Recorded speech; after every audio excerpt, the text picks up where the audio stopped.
and Brad, the two most famous physical therapists on the internet. Hi folks, I'm Bob Schrupp, physical therapist. Brad Heineck, physical therapist. Together we are the most famous physical therapists on the internet. In our opinion, of course, Bob. And we are honored today to have with us a pharmacist, Chris. Can we call you Pharmacist Chris? Sounds good to me.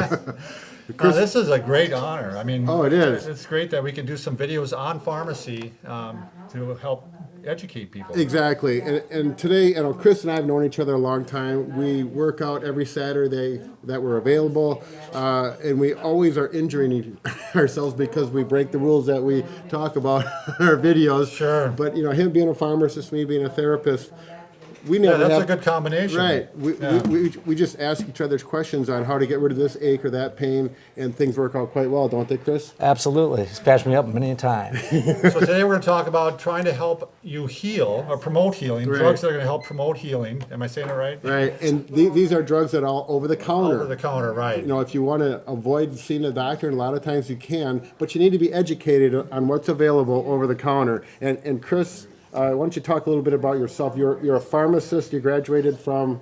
You did graduate. Oh, yes, I did graduate. They don't give me a license without that, so that's for sure. Yeah, I went to Butler University, graduated in 1995. Nice. So I've been doing this for 21 years. Okay, so he's got experience, and he does a nice job at the counter. He talks nice to the people, helps inform them of what they need. So, and before we go any farther, Bob, there's a lot of people out there who have not seen our videos yet. Yeah, new to our channel, please take just a second. There's a subscribe button on the screen that you can hit. We provide videos on how to stay healthy, fit, pain-free, and we upload every day. So, bet. 7 days a week. Okay, so let's talk about just 4 of the common over-the-counter drugs, and actually one of them is not so common, but we'll get to that. But let's hit the big one right here. I think ibuprofen. Chris, would you say that is the most common? I think ibuprofen, for a lot of cases, is probably the most common recommendation that we're going to use. And the one thing that's always kind of a deciding factor, we always check with the patient to make sure there's no allergies to a medication and or any health conditions or any current medications that they take, because all these can have certain interactions with drugs. You always want to be real careful with that. Check with your pharmacist or your doctor before you take something. Sure. So in the big picture, what is ibuprofen? Ibuprofen's an anti-inflammatory. Which means, Big picture, it's going to help reduce inflammation. So when you get an acute injury or even a chronic injury or like osteoarthritis, it's just something that's going to help to calm down the swelling and inflammation. It also has analgesic or pain-relieving properties that work very effectively to help people stay more comfortable. Sure. So, example, if you sprained your ankle, be a good product? Absolutely, yeah. Between ice and elevation, ibuprofen is certainly going to help to take some of the inflammation down, so we want to be real careful with that. A couple of things with this, just when you're taking ibuprofen and you're not on any medications that would interact, we do like people to take with food, because one of the biggest things with any of the anti-inflammatories in particular is it can upset the stomach, even to the extent of causing stomach ulceration with chronic or long-term use. Oh, right. So it's something that we always want to check on with the patient to make sure they don't have a prior history. Ulcers, what they call GERD, gastroesophageal reflux disease. That's a mouthful. It's a mouthful, but basically heartburn. So that's kind of what we're looking for to make sure we don't aggravate something. So on the ibuprofen, you want to take the food first? Yep, I would eat something, food or milk, but food is ideal. And then basically it's 1 or 2 tablets every 4 to 6 hours apart. It's one of those things where you don't want to take any more than 8 tablets in a day. That's kind of your daily max. And it's something that really we don't want you to use longer more than 7 consecutive days. If you're not seeing improvement in that 7-day period of time, then it's time to move to the pros and actually call and reach out to your doctor. Sure. Sounds good. Okay. All right, Should we go to the next one here? So Aleve is a chemical cousin to ibuprofen. Advantages to Aleve over ibuprofen, it's longer lasting. One of the things that we're finding out too is, insofar as the health condition aspects of it, it seems to maybe if somebody has to use it a little bit longer, it may have less cardiovascular risks, because sometimes when we're using anti-inflammatories, we found that there can be some blood pressure problems. So again, want to talk with your doctor about long-term use for sure, but short-term it's generally really nice. Maybe a little rougher on the stomach too, so more imperative. This one you can get away with maybe some milk. This one you probably should eat something first. And is the 7-day limit on this one about Yeah, the same? we'd still consider that to be something, because again, if you're still having problems after a week or it's just not getting better, I think it's time to see a doctor, and then more importantly, probably see you guys. Sure. So if I'm with lifting weights for the first time. I can hardly walk the next day. Would it be an advantage to take one of these two products? Yeah, I think they both work really well. There's actually some studies that suggest that Aleve might work better on soft tissue pain. So if you're talking about muscle pain from a new workout, I think it might. But Would you both recommend work. from taking it for a new workout though? I just feel wrong taking medication for, after the common soreness. I agree with you full-heartedly. It's not necessary, but I think a lot of people, are uncomfortable. I mean, in runner circles, I think they refer to ibuprofen as vitamin I. So it's kind of a new nutrient to them. But I mean, in reality, when you're working out and pushing yourself, you're going to have boundaries that get stretched, and inflammation is certainly a product of working out those muscles. And so if anything, we can promote healing, maybe get back to training more quickly if you're a serious athlete. But just for the average person that's just trying to get better and a little bit more fit, you start out, you are going to be a little uncomfortable. Yeah. So it's certainly not going to hurt to try these types of products. Sure. All right, moving on, Brad. Now we've got something over the counter, but you can get this over the counter in the spice aisle of the grocery store. And what do we have here? That's turmeric. So it's an Asian spice, often commonly associated with Indian foods. Makes everything taste really great. It's what gives mustard its yellow color. But it's a natural anti-inflammatory. So basically, it's going to behave like ibuprofen or Aleve. But at the same time, for some people, they prefer a more natural alternative. And there are lots of studies that show that it does help to reduce inflammation.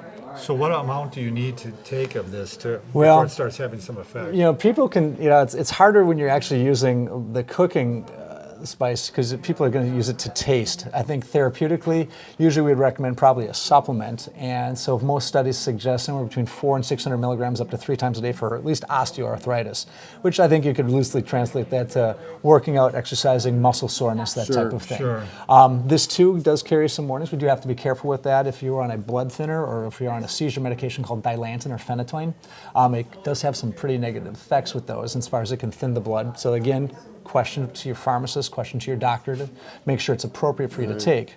What about lengthwise with that? Again, it's kind of interesting. They'll actually show the things that we review. It looks like you can take it for up to 8 months in some cases. But again, I think just if there's an acute injury or something, I would say if you're not feeling better in 7 days, I always kind of go to that hallmark to make sure you talk it over with your doctor and see if there's any further or more serious underlying problems. So to me, this seems almost like the better alternative at this point because you can keep taking this. If you have like osteoarthritis and you're I think that it's realistic to take. From that standpoint, if you have osteoarthritis, that's chronic. So these are things that you will all take, more continually. But again, you want to check with your doctor to make sure that the length of time is appropriate for you. Because again, they all do carry the same types of side effects. They could have this, and the biggest thing is GI or stomach bleeds. These are the things. These 3 can cause those problems. So a doctor might say after 7 days you can continue with this on a regular basis, but do they monitor you somehow then, or what? I think a lot of it is going to be touch and go. So again, if symptoms pop up or there's something negative that happens with the medication,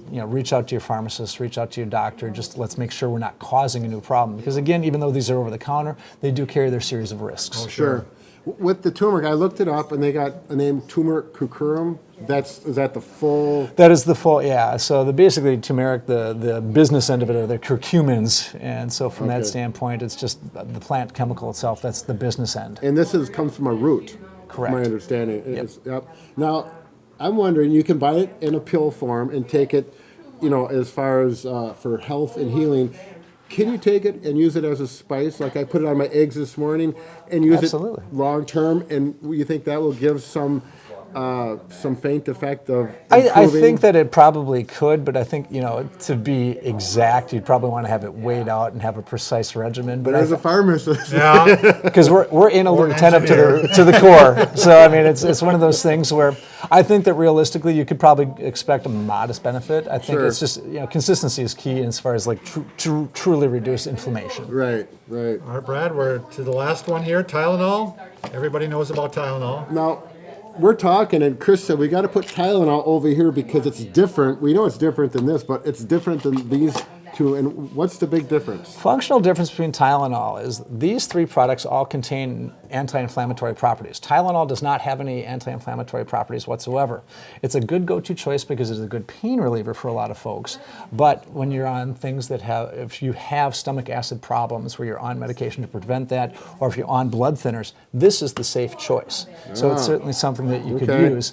So from that standpoint, so it gives us just another tool in the shed to help people out. Again, you know, like if we pick on osteoarthritis, it's going to help with the pain, but it's not going to help with the inflammation. These guys help with the inflammation, which again, from a long-term management strategy might be better, but if you're taking medications that could possibly create problems with these three items, this is your go-to choice. Okay. I always get the sense with Tylenol that it is almost no problems with it. I mean, and I know that's not true. There's obviously must be some issues where you're not supposed to use it.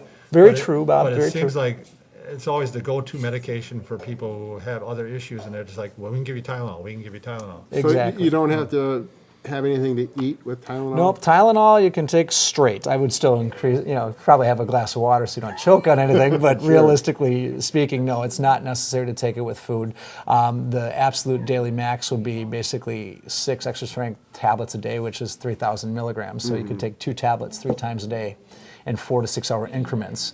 So beyond that, when people take it, you know, some people have the theory of some is good, more is better. Tylenol can actually become very dangerous. So we want to be very careful with our kidneys. Sure. So it's important That's to just the big stay issue with to. Tylenol is the Yep. kidneys. So you definitely want to stay with within the level. Guidelines. Exactly. All right. Well, I think this is an excellent overview Yeah. of some common. Awesome. Chris, I want to thank you for coming in and helping us out with that. And do you got anything for a broken heart at the pharmacy? Well- we're trying to get some hints What on he's that, alluding to, but we can fix just about anything.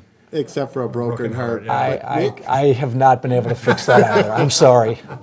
Thanks Take for care. watching.